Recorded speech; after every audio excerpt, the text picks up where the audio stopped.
मुंबईतील मिठी नदीनं धोक्याची पातळी ओलांडल्यामुळे आजूबाजूचा परिसर जलमय झालाय। रस्त्यावर पाणीच पाणी झाल्याचं पाहायला मिळालं। मात्र या नदीच्या मुद्द्यावरून पुन्हा एकदा सत्ताधाऱ्यांनी विरोधकांवर हल्लाबोल केलाय। मिठी नदीत घोटाळा झाल्याने ही परिस्थिती उद्भवल्याची सत्ताधाऱ्यांनी म्हटले। बघूया।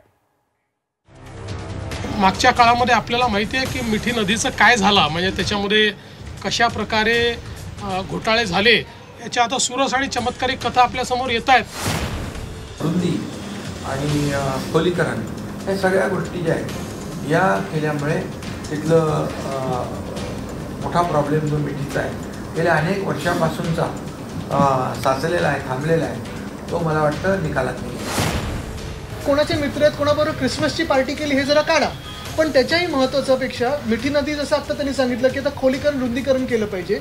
आपण पाहतो अनेक वर्ष ते काम चालू आहे, एका रात्रीत पुन्हा जर तुम्हाला कोण सांगत असेल तर ते खोटं बोलतंय। मुंबईत झालेल्या मुसळधार पावसामुळे जनजीवन विस्कळीत झालंय। मुंबईतील मिठी नदीनं धोक्याची पातळी ओलांडली आहे, त्यामुळे आजूबाजूच्या परिसरात पाणी शिरल्यानं मोठं नुकसान झालं। दरम्यान याच मिठी नदीवरून सत्ताधाऱ्यांनी विरोधकांना लक्ष केलं।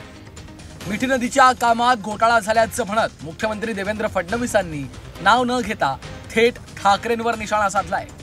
तर मिठी नदीचं काम नव्याने करण्यात येणार असल्याचं देखील फडणवीसांनी स्पष्ट केलंय।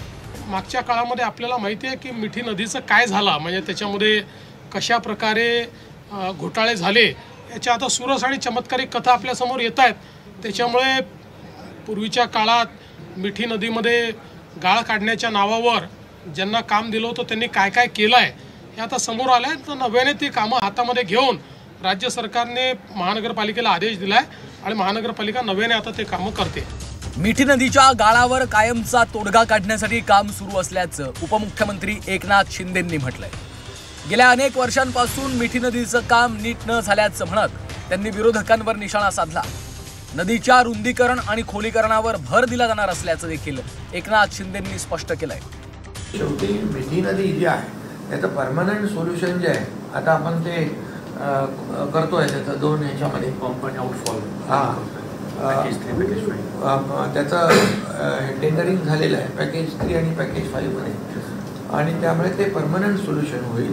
आणि त्याची जी काही हे आहे रुंदी आणि खोलीकरण हे सगळ्या गोष्टी ज्या आहेत या केल्यामुळे तिथलं मोठा प्रॉब्लेम जो मिठीचा आहे गेल्या अनेक वर्षांपासूनचा साचलेला आहे, थांबलेला आहे, तो मला वाटतं निकालात नाही।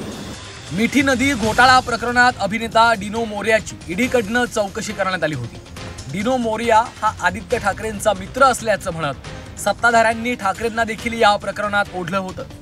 दरम्यान पुन्हा एकदा याच मुद्द्यावरनं सत्ताधाऱ्यांनी नाव न घेता ठाकरेंना लक्ष केलंय।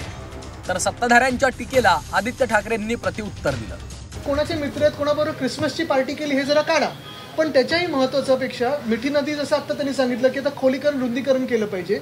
आपण पाहतो अनेक वर्ष ते काम चालू आहे, एका रात्रीत पुन्हा जर तुम्हाला कोण सांगत असेल तर ते खोटं बोलतंय।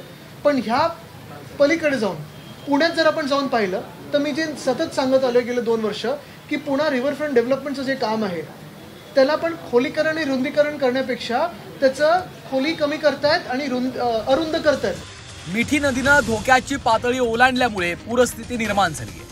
मिठी नदीच्या गाळाचं काम योग्य पद्धतीनं न केल्यामुळे ही परिस्थिती उद्भवल्याचा आरोप सत्ताधाऱ्यांचा आहे। तर विरोधकांनी देखील सरकारवर पाण्याचं योग्य प्रकारे नियोजन न केल्याचं खापर फोडलं। ब्युरो रिपोर्ट झी 24 तास।